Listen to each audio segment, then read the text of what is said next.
بسم الله الرحمن الرحيم.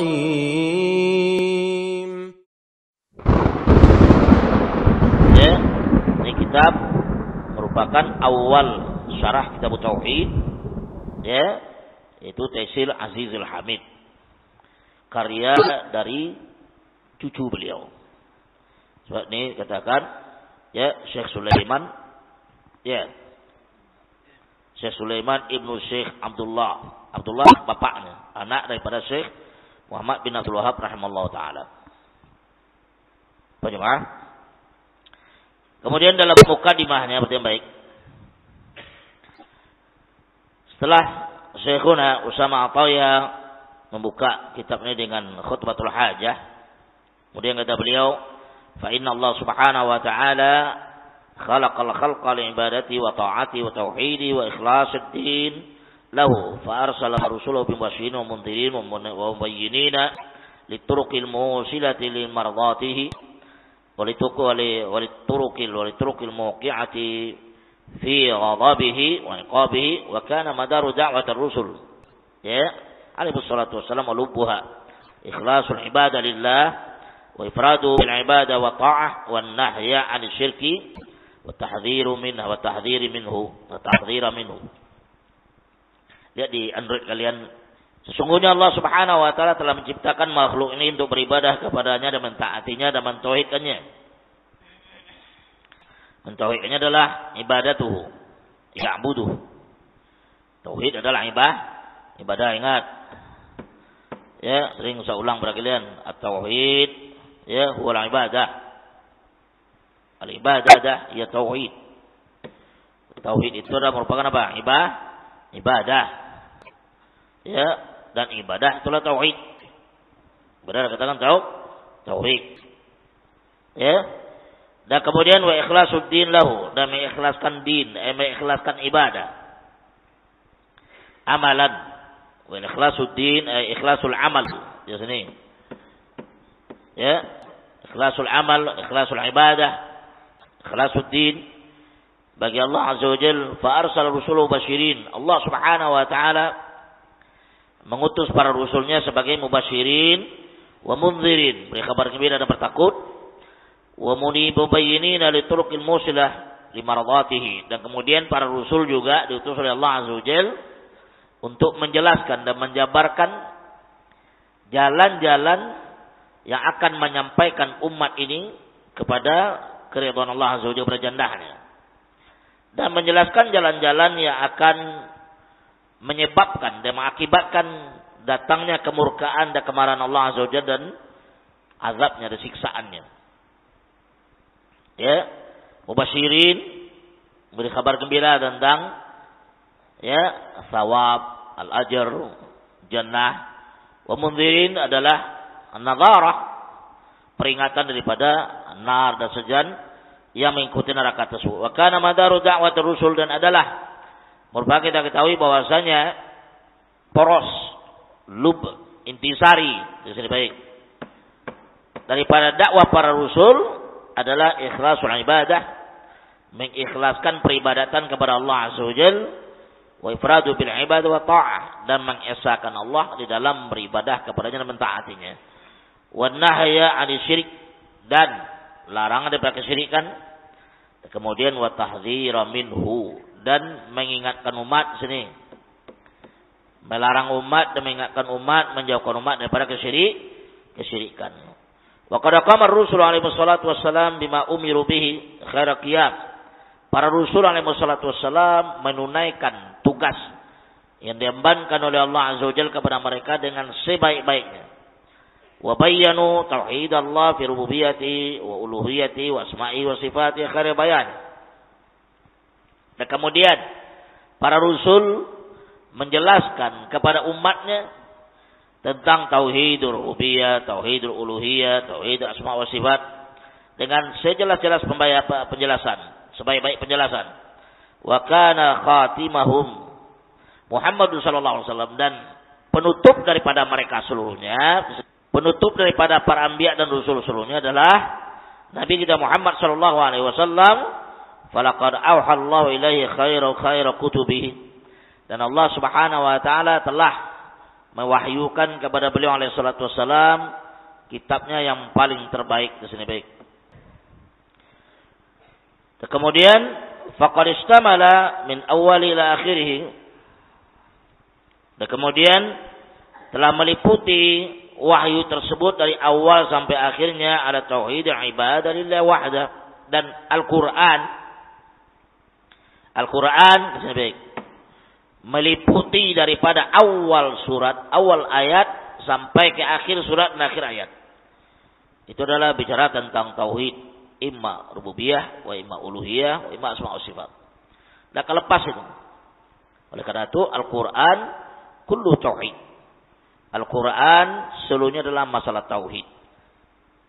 Masalah ibadah kepada Allah Azza wa Jalla. Ya, masalah ikhlasul ibadah lillah Azza wa Jalla. Nah, kemudian masalah syirik itu enggak bisa dipisahkan itu. Itu baik. Ya, masalah tauhid, masalah ibadah lillah wahdah la syarikalah. Masalah syirik itu enggak bisa dipisahkan. Itu dakwah yang sejalan. Makna kalimat la ilaha illallah yang sejalan. Tidak bisa dipotong-potong. Tapi itu di sini baik. Kalian cikal bakal jadi doa atau jadi para ustaz atau jadi ulama ke depan insyaallah taala harus tahu itu. Kalimat tauhid, kalimat la ilaha illallah itu enggak bisa dipisahkan, separuh diambil separuh enggak. Sejalan dia. Di dalam mendakwakan juga sejalan. Tidak bisa sepotong diambil la ilaha kemudian illallah enggak. Harus sejalan dia. Tapi itu, ketika kalian menjelaskan tauhidul ibadah, ketika kalian menjelaskan ibadah kepada Allah Azza wa Jalla, tidak akan lepas kalian menjelaskan tentang syirik. Itu tidak bisa, harus sejalan, harus sama. Ya, menjelaskan tauhid, jelaskan syirik. Tidak boleh ditunda. Tidak boleh dengar kata, ya Ustaz, kita jelaskan masalah ibadah kepada Allah, ikhlasul ibadah. Nanti masalah syirik kita tunda dulu, enggak. Dakwah para rasul dan para anbiya enggak ada demikian. Dakwah para rasul dan para anbiya adalah la ilaha illallah. Wa'budullah ma lakum min ilahin ghairuh. Beribadah kalian kepada Allah, tidak ada yang berhak kalian ibadahi selain daripadanya. Allah tidak mengijbar, di sini baik. Allah tidak memaksakan kepada kita hidayah dan taufik. Taufik hidayah di tangannya, bukan tangan kita, bukan tangan sebulan wala sya'ala, enggak, tangan Allah Azza wa Jalla. Yang penting kita menyampaikan ini kalimat tauhid. Ini kalimat la ilaha illallah, la ma'budu bihaqqin illallah. Kemudian jauh daripada syirik, jauh daripada bid'ah, sampaikan aja itu. Baca rahmatullah, ya, sampaikan kepada orang dengan contoh-contoh yang real dan nyata. Sesuatu kalau tidak contohkan orang tak paham. Ketika kalian bicara syirik, kalian nggak contohkan apa itu syirik, tak paham orang. Dianggap orang punya maafullah kalimat syirik itu adonan kue nanti dianggap orang tuh kalian. Harus kalian tahu nggak syirik apa? Ini syirik contohnya. Begitu, bid'ah ini contohnya. Ini enggak, karena takut, nggak terima dan sebagainya, takut nanti lari orang. Takut nanti diteror, takut aja takut. Punya rahmatullah asalnya berarti pulang kampung. Kalau usah dakwah, pulang kampung jadi petani bagus. Tanam ubi. Ya, punya rahmatullah enggak begitu kita. Ingat itu. Ya, kalian belajar di pondok ini, belajar tentang tauhid, kalimat la ilaha illallah, belajar tauhid rububiyah, uluhiyah, asma wa sifat, belajar tentang manhajus salaf sampai gitu kepada umat. Jangan kalian takut. Allah akan bela kalian. Dan malaikat Allah jundullah akan bela kalian. Begitu kita. Paham itu? Nah, gimana dimuliakan oleh Allah tabaraka wa taala? Para rasul alaihi wassalatu wassalam, ya, mereka menjelaskan kalimat tauhid dari awal dakwah mereka sampai akhirnya. Seluruh mereka sepakat menyampaikan kalimat tauhid, kalimat la ilaha illallah. Mulai daripada Nabi Nuh alaihi salatu wassalam sampai Nabi kita Muhammad sallallahu alaihi wasallam. Tidak ada beda perdakwahannya. Perbedaan dakwah mereka tidak ada. Perbedaan mereka dalam syariat saja. Syariat sesuai dengan generasi dan umat yang ada pada masa itu. Tetapi pokok dan inti permasalahan dakwah, inti permasalahan yang akan menyelamatkan orang di antara surga dan neraka, imma di alun nar, imma alul jannah, adalah tauhid. Adalah dakwah tauhid, bukan dakwah siasah, bukan dakwah politik, wala dakwah ekonomi, iktisadiyah, wala dakwah akhlakiyah, wala dakwah tahsiniyah, wala dakwah penyerahmakmullah liberaliyah, wala hizbiyah, wala lainnya. Dakwah ini tauhid. Kalimat la ilaha illallah, la ma'budu bihaqqin illallah. Itu tauhid. Tidak ada yang berhak ibadah kecuali Allah Azza wa Jalla. Kita mengikhlaskan seluruh af'al kita, ibadah kita kepada Allah Azza wa Jalla. Dan menjauhkan dari kita daripada kesyirikan. Seluruh bentuk kesyirikan. Syirkun akbar atau syirkun asghar. Apakah syirik besar atau syirik kecil. Itu kita hindarkan diri kita. Dan jauhkan daripada itu.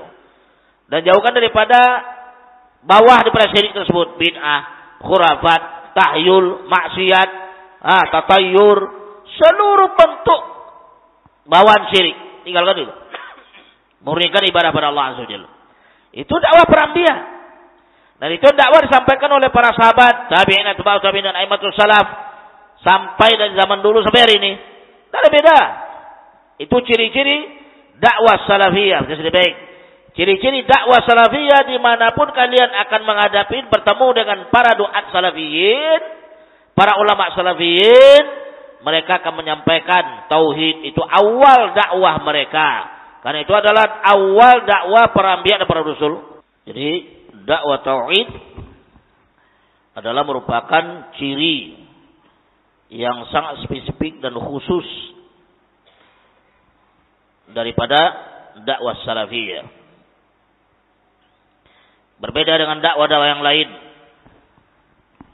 Tidak akan ada mereka memulai dakwah mereka dengan tauhid.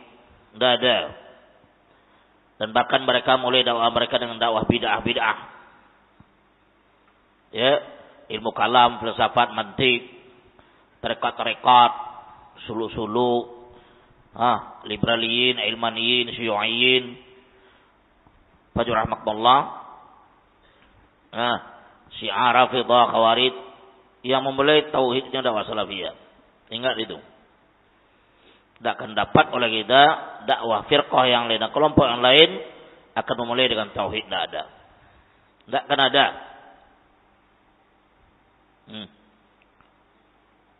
Paham itu? Maka oleh karena itu tidak paham mereka tentang tauhid. Tauhid yang dipaham oleh mereka adalah tauhid rububiyah. Tauhid Abu Jahal. Tauhid Abu Lahab. Tauhid rububiyah itu tauhid Abu Jahal, tauhid Abu Lahab, dan bahkan tauhid iblis. Iblis itu tauhidnya. Firaun itu tauhidnya. Ya, tapi dakwah salafiyah jadi baik. Di sini dia dakwanya dakwah tauhid uluhiyah, rububiyah, uluhiyah, asma wa sifat. Tidak lepas dari itu.